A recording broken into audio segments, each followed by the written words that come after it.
The wrestling world has seen its share of tragedies, but few deaths have left fans as heartbroken and shocked as the loss of Eddie Guerrero. On November 13, 2005, the world woke up to the devastating news that one of professional wrestling's most beloved superstars had been found dead in his hotel room in Minneapolis. He was just 38 years old, at the peak of his career, and seemingly healthier than he had been in years. What happened to the man who had fought so hard to overcome his demons and achieve his dreams? The answer is both tragic and complicated, a story that goes far beyond the official cause of death and reveals the brutal cost of life in the wrestling ring. Before we dive into this emotional journey, make sure to hit that subscribe button because we're bringing you the real stories behind wrestling's biggest moments. Eddie Guerrero was born into wrestling royalty on October 9, 1967, in El Paso, Texas. His father, Guerrero, was a legendary Mexican wrestler, and the Guerrero name carried immense weight in the wrestling world. Eddie grew up watching his father and brothers in the ring, and it seemed inevitable that he would follow in their footsteps. From a young age, Eddie showed exceptional talent, not just in wrestling but in athletics overall.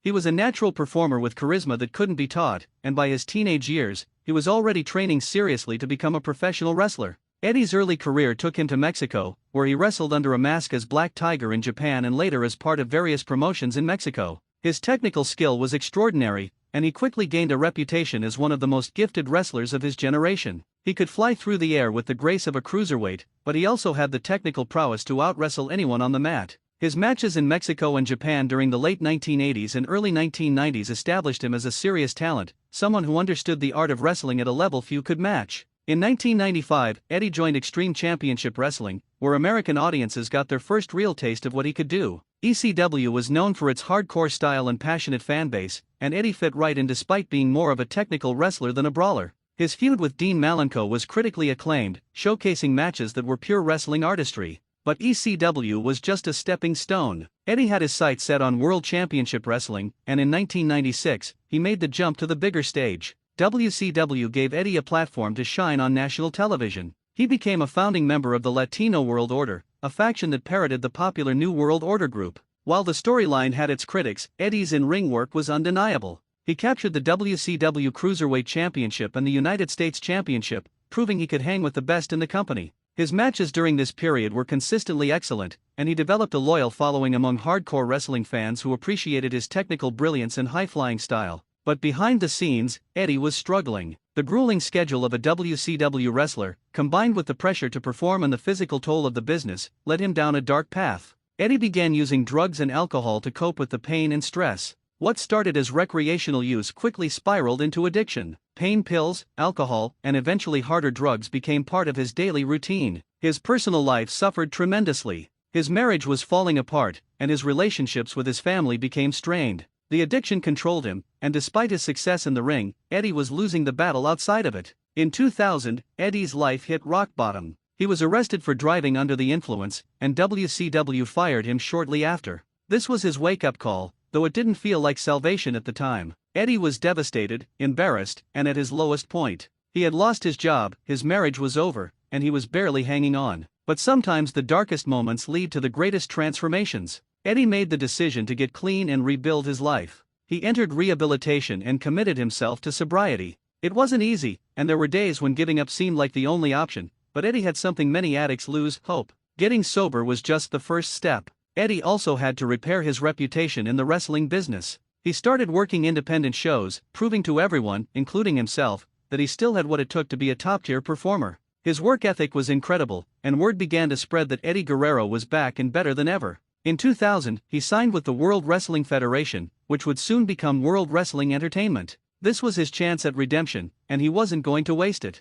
Eddie's time in WWE started slowly. He was part of a group called the Radicals alongside Chris Benoit, Perry Saturn, and Dean Malenko, all former WCW stars who had jumped ship. The group made an immediate impact, and Eddie won the European Championship and Intercontinental Championship during his first run. His talent was obvious, but he was still fighting personal battles. In 2001, Eddie was involved in a serious car accident that nearly ended his life. The accident happened after a night of drinking, a relapse that terrified everyone who cared about him. Eddie survived, but WWE released him from his contract as he recovered and dealt with his addiction issues once again. This could have been the end of Eddie's story, but it wasn't. He returned to rehab, got clean again, and fought his way back to WWE. When he returned in 2002, something was different. Eddie had a fire in him that hadn't been there before. He wasn't just wrestling for a paycheck or for fame. He was wrestling to prove that he had conquered his demons and to honor the second chance he had been given. His promos became more personal and emotional. He talked openly about his struggles, about lying, cheating, and stealing, turning his real-life battles into a compelling character that fans connected with on a deep level. The phrase "I lie, I cheat, I steal" became Eddie's catchphrase, and fans loved him for it. He was the lovable rogue, the guy who would do whatever it took to win, but did it with such charm and charisma that you couldn't help but cheer for him. His matches were spectacular, blending technical wrestling with storytelling that kept audiences on the edge of their seats. Eddie's feud with Rey Mysterio, his tag team partnership with nephew Chavo Guerrero, and his rivalry with Kurt Angle were all highlights of this period. Then came the moment that defined Eddie's career. At No Way Out 2004, Eddie Guerrero defeated Brock Lesnar to win the WWE Championship. It was one of the most emotional moments in wrestling history. Eddie stood in the ring, holding the title, tears streaming down his face as the crowd erupted in celebration. This wasn't just a wrestling storyline. This was real redemption. Eddie had gone from the depths of addiction and despair to the top of the wrestling world. He had proven that it was possible to overcome anything with determination and support. For Eddie, the championship represented everything he had fought for, and for fans, it was a victory they could believe in. Eddie's championship reign lasted until June 2004, when he lost the title to John Bradshaw Layfield at the Great American Bash. Losing the championship was harder on Eddie than anyone expected. He had worked so hard to get to the top, and letting go of that title sent him into a depression. The pressure of being champion, the constant travel, and the physical demands of defending the title had taken their toll. Eddie began to worry that he might relapse, that the stress would push him back toward the drugs and alcohol he had worked so hard to escape. He confided in friends and family about his fears, and everyone around him tried to support him through this difficult period. Despite no longer being champion, Eddie remained a top star in WWE. His feud with Rey Mysterio over custody of Rey's son Dominic was controversial but compelling television. Eddie continued to deliver in the ring, having great matches with everyone he faced. He seemed happy, healthy, and in control of his life. He had remarried, his relationship with his daughters was strong, and he appeared to be in the best shape of his life. To everyone watching, Eddie Guerrero had successfully navigated the storm and come out stronger on the other side. On November 13, 2005, Eddie was scheduled to participate in a WWE taping in Minneapolis. He was staying at the Marriott Hotel in the city, sharing a room with his nephew Chavo Guerrero. That morning, Chavo woke up and realized Eddie wasn't in his bed. He found Eddie in the bathroom, unresponsive. Chavo immediately called for help, and paramedics arrived within minutes, but it was too late. Eddie Guerrero was pronounced dead at the scene. He was just 38 years old. The wrestling world went into shock. WWE immediately canceled the planned taping and instead aired a tribute show to Eddie that evening. Wrestlers broke down in tears on camera. Fans around the world couldn't believe the news. How could someone who seemed so healthy, who had overcome so much, be gone so suddenly? The official cause of death was announced as acute heart failure due to underlying atherosclerotic cardiovascular disease. In simpler terms, Eddie's heart gave out because his arteries were severely damaged and blocked. But that clinical explanation doesn't tell the whole story. Eddie's heart problems were the result of years of drug and alcohol abuse during his addiction. Steroids, which Eddie had admitted to using earlier in his career, also contributed to the damage. The combination of substance abuse and the physical stress of professional wrestling had taken a severe toll on his cardiovascular system. Even though Eddie had been sober for 4 years at the time of his death, the damage to his heart was irreversible. His body had been through too much, and ultimately, it couldn't keep up. Eddie's death raised serious questions about the wrestling industry. How many other wrestlers were walking around with similar heart problems? How much responsibility did wrestling promotions have to monitor the health of their performers? In the years following Eddie's death, WWE implemented more rigorous health testing and wellness programs.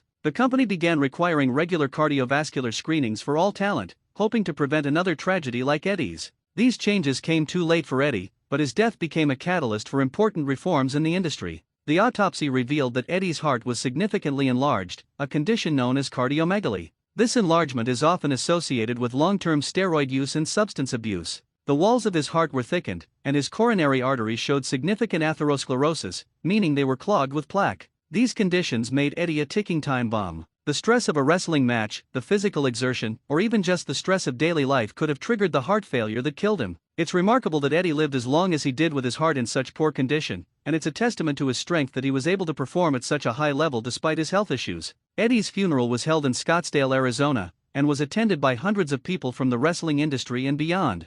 Fellow wrestlers served as pallbearers, including Chris Benoit, Rey Mysterio, and Edge. The service was emotional, with many struggling to come to terms with the loss of their friend and colleague. Eddie's widow, Vicky Guerrero, spoke about how much Eddie loved wrestling and how hard he had worked to turn his life around. She talked about the Eddie that fans didn't always see, the loving father and husband who would do anything for his family. Chris Benoit was particularly devastated by Eddie's death. The two had been best friends for years, traveling together, wrestling together, and supporting each other through their darkest times. Benoit gave an emotional speech at Eddie's funeral, talking about how much Eddie meant to him and how he would never forget his friend. Tragically, Benoit's own demons would lead to an even more horrific tragedy less than 2 years later, when he murdered his wife and son before taking his own life. Many have speculated that Eddie's death played a role in Benoit's mental decline, though the full truth of what happened to Benoit remains complex and disturbing. Eddie's legacy in wrestling is secure. He is remembered as one of the greatest performers of all time, a man who could do it all in the ring and connect with fans on an emotional level.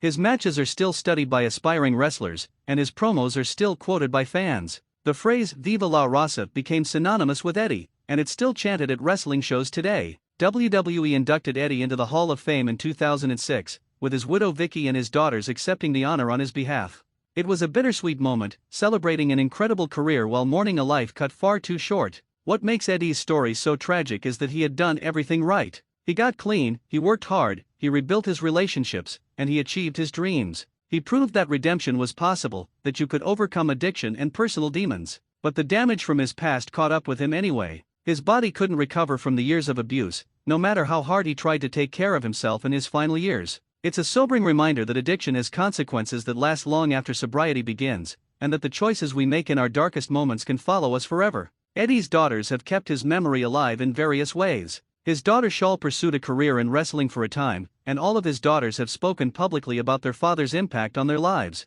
Vicky Guerrero also became a WWE personality, appearing on television as a manager and authority figure. She used her role to honor Eddie's memory and to show strength in the face of unimaginable loss. The Guerrero family has remained close to the wrestling community, ensuring that Eddie's legacy continues to inspire new generations of fans and wrestlers. The question of what could have been done differently haunts many who knew Eddie. Could better medical screening have caught his heart problems earlier? Would mandatory health checks have forced him to retire before his heart gave out? Should WWE have been more proactive in monitoring the health of performers who had a history of substance abuse? These questions don't have easy answers, but they've led to important changes in how wrestling companies approach talent health and wellness. Eddie's death forced the industry to confront uncomfortable truths about the toll wrestling takes on the human body and the responsibility promoters have to their performers. Eddie Guerrero's death remains one of the saddest chapters in wrestling history. He was a man who had everything to live for, who had overcome incredible odds to achieve his dreams, and who touched millions of lives with his talent and his story. His death at just 38 years old was a waste of incredible potential and a heartbreaking end to a life that had finally found peace and success.